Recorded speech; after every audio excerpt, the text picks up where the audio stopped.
بسم اللہ الرحمن الرحیم۔ شروع اللہ کے نام سے جو بڑا مہربان نہایت رحم والا ہے۔ کتاب درس اخلاق کا چھٹا درس آپ حضرات کی خدمت میں پیش ہے۔ تعلیم اور ثقافت۔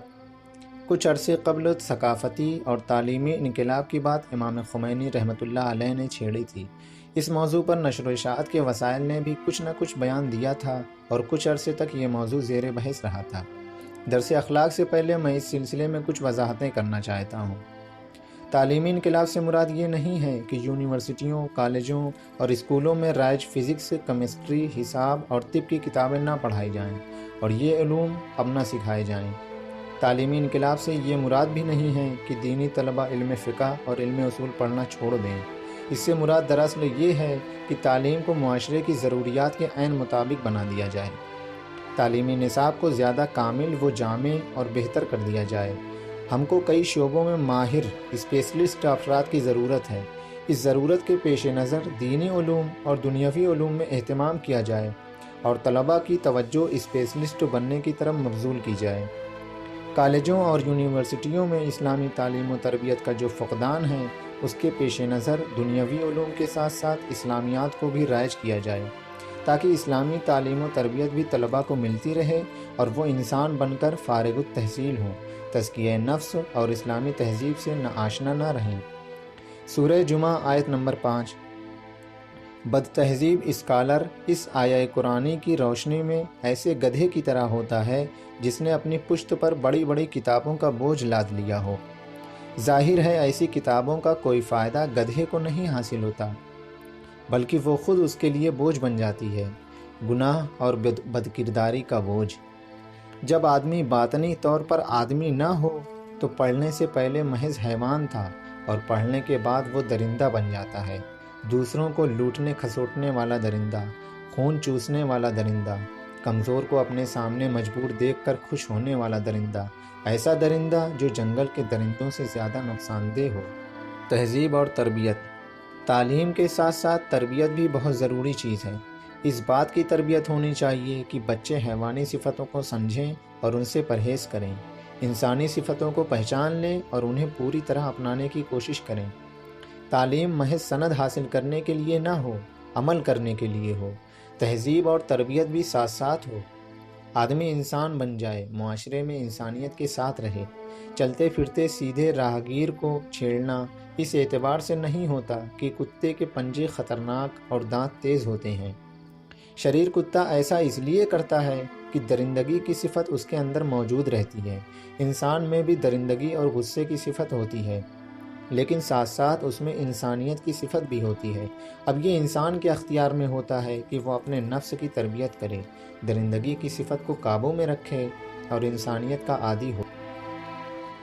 عادت ایک دم سے نہیں بنتی، البتہ کوئی عادت ایک دم سے نہیں بن جاتی، بار بار کے اقوال و افعال سے حاصل ہوتی ہے۔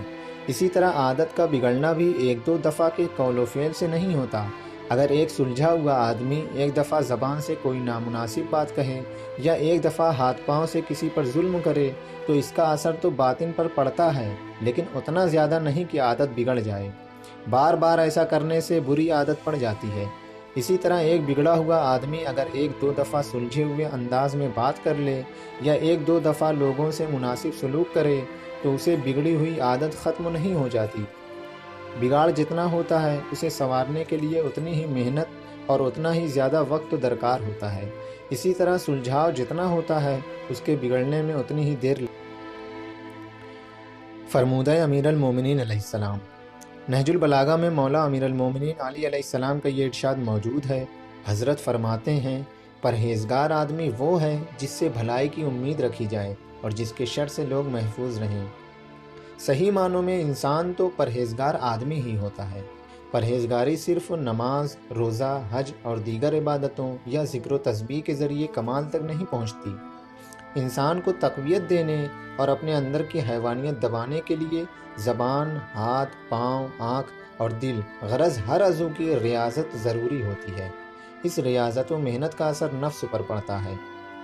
ایک اور جگہ نہج البلاغہ میں ہی امیر المومنین علیہ السلام کا یہ بیان بھی موجود ہے، کہ میں اپنے نفس کو ریاضت کے ذریعے آراستہ کرنے کی فکر میں لگا رہتا ہوں تاکہ یہ قیامت کے دن محشر کی ہولناکی سے امان میں رہے۔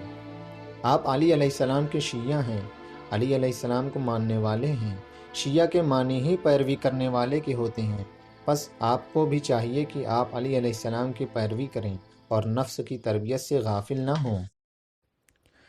غضب کی قوت۔ آج میں ایک حیوانی خصلت کا ذکر کر رہا ہوں۔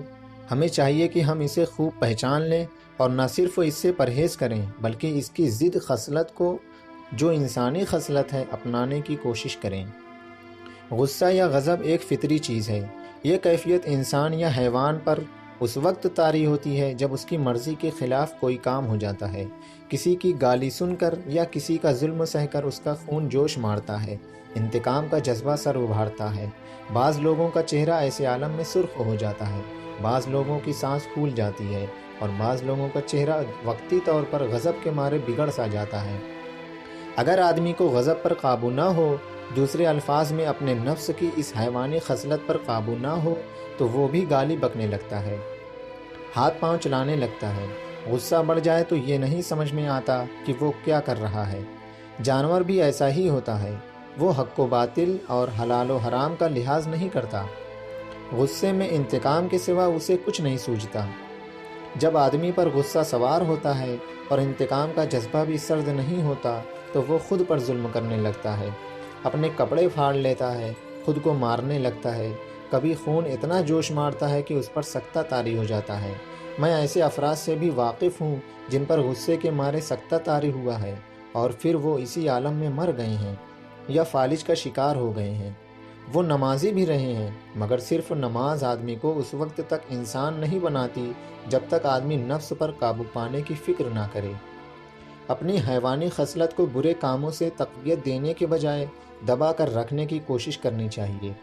کتے اور بھیڑیے غصے میں آتے ہیں تو زیادہ سے زیادہ کھال ادھیڑ دیتے ہیں، لیکن آدمی ایسے عالم میں دوسرے کی عزت و عفت تک کی پرواہ نہیں کرتا۔ آبرو ریزی اور عصمت دری جسمانی مظالم سے کہیں زیادہ بڑھ کر ظلم ہے۔ خدا ہم پس کیا کرنا چاہیے؟ حیوانیت کی اس خصلت سے بچنے کے لیے آدمی کو کیا کرنا چاہیے؟ جواب یہی ہے کہ غصے کے عالم میں کسی نہ کسی طرح خود پر قابو پانا چاہیے۔ یہ کام آسان ہے، البتہ کچھ مشق لازمی ہے۔ اگر آدمی غصے پر قابو پانا نہ سیکھے تو عادت رفتہ رفتہ بگڑنے لگتی ہے۔ کبھی تو قابو پانا مشکل نظر آتا ہے اور کبھی خود پر قابو رکھنا محال ہو جاتا ہے۔ جوان لوگ بھی ابھی سے اس کی مشق کریں۔ ابھی حیوانیت آپ جوانوں میں جڑ پکڑے ہوئے نہیں ہے، ابھی آپ کی طرح آپ کی طاقت و ہمت بھی جوان ہے۔ اگر جوانی میں آپ نے خود پر قابو پانا نہ سیکھا تو بڑھاپے میں کام سخت مشکل یا ناممکن ہو کر رہ جائے گا۔ عادت ڈالیے۔ اگر بالفرض کسی نے آپ کو گالی دی تو آپ جواب دے سکنے کے باوجود خود پر قابو پا کر جواب نہ دیں، اپنی جگہ بدل دیں اور وہاں سے حضرت مالک اشتر۔ مالک اشتر کے بارے میں آپ نے سنا ہوگا کہ وہ لشکر علی علیہ السلام کے سپہ سالار تھے۔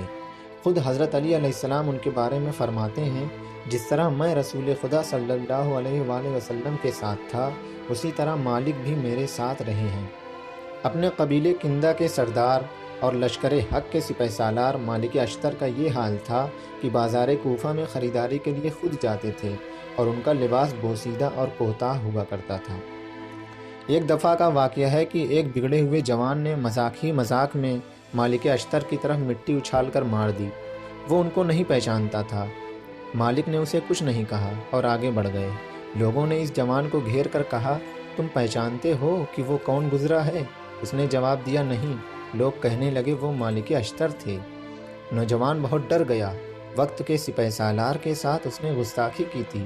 اس نے مالک کو ڈھونڈ کر ان سے معافی مانگنے کی ٹھانی۔ پوچھنے پر لوگوں نے اسے بتایا کہ وہ مسجد میں داخل ہوئے ہیں۔ وہ بھی مسجد میں چلا گیا۔ اس نے دیکھا کہ مالک نماز پڑھ رہے ہیں۔ وہ انتظار کرنے لگا۔ جب مالک نماز سے فارغ ہوئے تو وہ ان کے قدموں میں جا کر گر پڑا اور کہنے لگا، میں آپ کو نہیں پہچانتا تھا، میں نے جسارت کی ہے، مجھے معاف کر دیجئے۔ مالک اشتر نے فرمایا، میں نے اسی وقت تمہیں معاف کر دیا تھا، ابھی مسجد میں اس لیے آیا تھا تاکہ نماز پڑھوں اور دعا کروں کہ خدا بھی تجھے۔ مالک اشتر علی علیہ السلام کے شیعہ تھے۔ کیا ہم بھی ایسے ہی شیعہ ہیں؟ سورہ آل عمران آیت نمبر 134۔ متقی وہ ہیں جو غصے پر قابو رکھتے ہیں۔ کیا ہم واقعی امام المتقین کے شیعہ ہیں؟ کہیں ایسا تو نہیں ہے کہ کوئی آپ پر مٹی کا ڈھیلا مارے تو آپ جواب میں اس پر سخت پتھر آزمانے لگیں۔ مومنین کو تو مالک اشتر کی طرح ہونا چاہیے۔ سورہ فرقان آیت نمبر 72۔ یعنی جب وہ کسی ناشائستہ بات کا سامنا کرتے ہیں تو باوقار طریقے سے اسے نظر انداز کر کے آگے بڑھ جاتے ہیں۔ درندگی کا جواب درندگی نہیں ہے۔ اینٹ کا جواب پتھر سے دینا انصاف نہیں ہے، بلکہ ناجائز کاموں میں ٹکر کا اور برابر کا بدلہ لینا بھی جائز نہیں ہے۔ لہٰذا یہ نہیں کہا جا سکتا کہ گالی کے جواب میں گالی دینا جائز ہے۔ اصل کام حرام نہیں ہونا چاہیے۔ درندگی کا جواب درندگی نہیں ہے۔ انسانیت کا تقاضا یہ ہے کہ گالی دینے والے کو تہذیب اختیار کرنے اور تمیز سے بات کرنے کی تلقین کی جائے، ورنہ دونوں میں کیا فرق رہ جائے گا اگر دونوں ہی ایک دوسرے کو گالی دینے لگیں۔ مرحوم نراکی کی کتاب معراج السعادہ میں یہ حدیث نبوی لکھی ہوئی ہے کہ ایک دوسرے کو گالی دینے والے دونوں آدمی جہنمی ہیں۔ پھر حضرت صلی اللہ علیہ وآلہ وسلم میں مزید ارشاد فرماتے ہیں کہ البتہ جس نے گالی دینے میں پہل کی تھی وہ زیادہ ظالم ہے۔ مفہوم بالکل واضح ہے کہ گالی کے جواب میں گالی دینے والا بھی ظالم ہے، البتہ گالی کی ابتدا کرنے والا شخص اس سے بھی بڑا ظالم ہے۔ گالی ہو یا کوئی بھی ظلم ہو، وہ غضب اور غصے کی پیداوار ہے، اور غضب یا غصہ حیوانیت کی ایک صفت ہے۔ شیخ نراکی معراج السعادہ میں لکھتے ہیں کہ گالی کے جواب میں یا تو خاموش رہنا چاہیے، یا اگر جواب دینا بھی ہے تو بہت خیال رکھنا چاہیے کہ وہ جواب جھوٹ یا تہمت جیسی کسی حرام بات پر مشتمل نہ ہو۔ مثلا یہ کہا جا سکتا ہے کہ تم جاہل ہو۔ ظاہر ہے گالی دینے والا شخص اسلامی تہذیب سے جاہل ہے یا وقتی طور پر اسلامی تہذیب سے خود کو جاہل ظاہر کر رہا ہے۔ دونوں صورتوں میں یہ جوابی جملہ درست ہے۔ ویسے بھی کون ہے جو جاہل نہ ہو؟ بہت سی باتوں سے انسان ناواقف، یعنی انسانیت اپنانی چاہیے۔ انسان کو چاہیے کہ وہ انسانیت کا اصول اپنا لے، ناپسندیدہ حالات دے کر بگڑ نہ جائے، اپنی حیوانی جبلت کو ابھرنے نہ دے، بلکہ انسانی خصلت یعنی حلم اور بردباری کو غصے پر حاوی رکھے۔ انسان انس سے نکلا ہے، ان سے محبت کی راہ اپنائے۔ حیوان کو تو حلم کا کوئی علم نہیں ہے، وہ نہیں جانتا کہ حلم کیا چیز ہے۔ اگر ہم میں بس غصہ ہی غصہ ہو تو ہمارے اور حیوان کے درمیان کیا فرق رہ جائے گا؟ حیوان کو آخرت کی کوئی فکر نہیں ہوتی، جبکہ انسان کے لیے یہ فکر لازمی ہے، اور راہ انسانیت ہی انسان کے لیے راہ نجات ہے۔ انسان ہر صفت کے معاملے میں ایک دو راہ پر کھڑا ہوتا ہے، چاہے تو مثلا غصے کا راستہ اپنائے، یا چاہے تو حلم اور بردباری کی راہ پر لگ جائے، چاہے تو انسانیت کی راہ اپنائے، اور چاہے تو حیوانیت اور درندگی کے راستے پر چل پڑے۔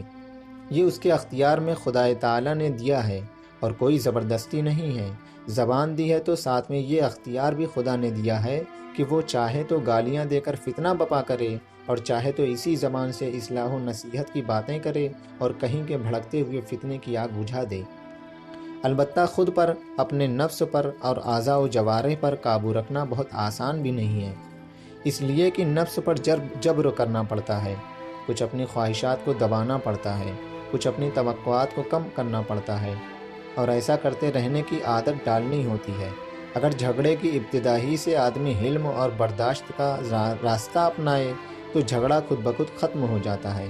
اکثر ایسا ہوتا ہے کہ جھگڑے کی ابتدا کرنے والا شخص دوسرے کا حلم دیکھ کر شرمندہ ہو جاتا ہے، بلکہ ممکن ہے وہ دوسرے سے معافی۔ محقق طوسی رحمۃ اللہ علیہ کی بات۔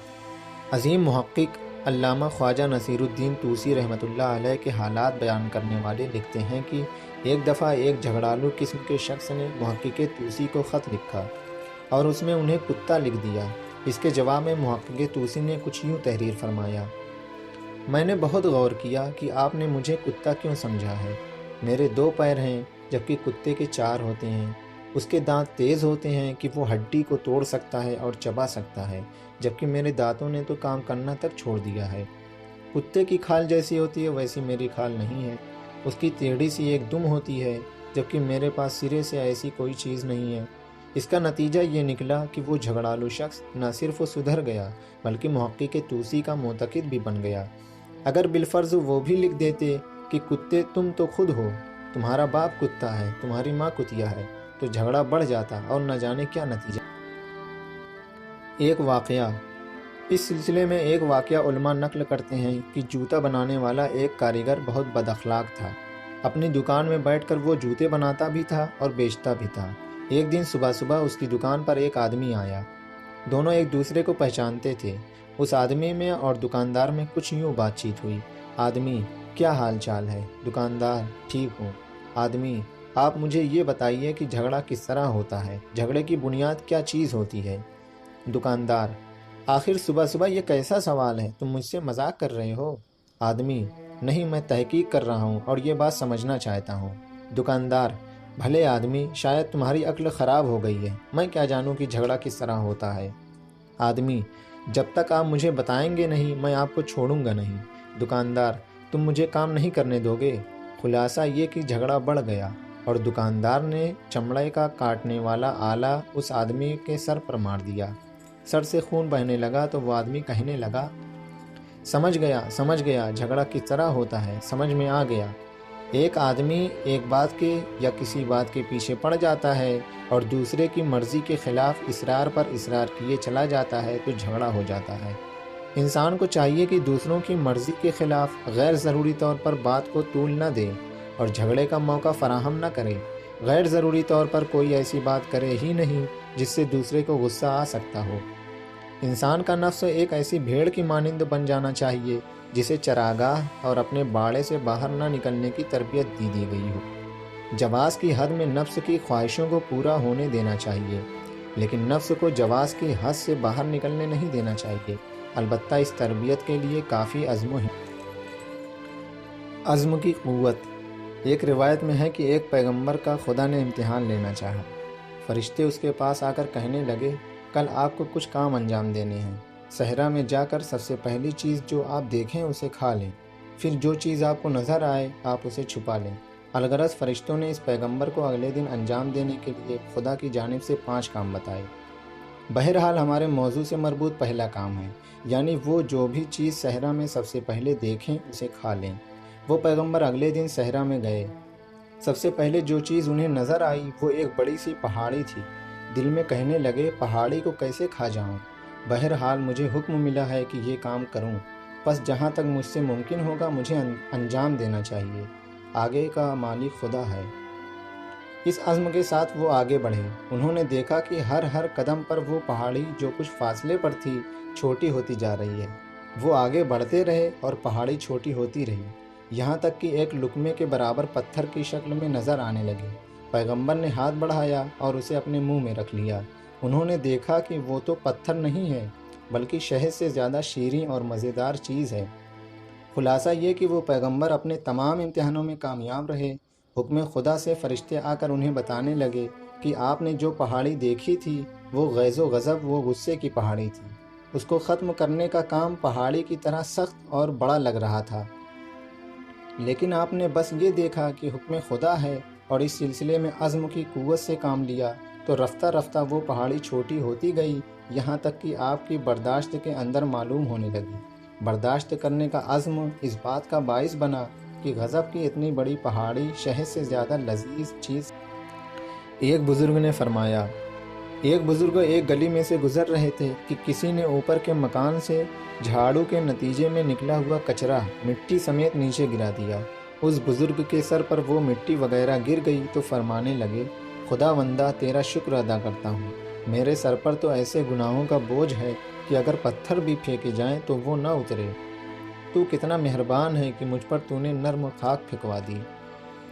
رسول حضرت محمد مصطفیٰ صلی اللہ علیہ وآلہ وسلم کے بارے میں آپ سب نے سنا یا پڑھا ہوگا کہ ان کے سر پر بار بار کوڑا کرکٹ پھینکا گیا، کانٹے ان کی راہ میں بچھائے گئے، کبھی پائے کی ہڈی ان کی پنڈلی پر ایسے ماری گئی کہ پنڈلی سے خون جاری ہو گیا، کبھی اونٹ کی آتیں ان کے گلوے مبارک میں ڈال دی گئی اور کبھی تو آتوں سے برآمد ہونے والی کثافت ان پر پھینکی گئی۔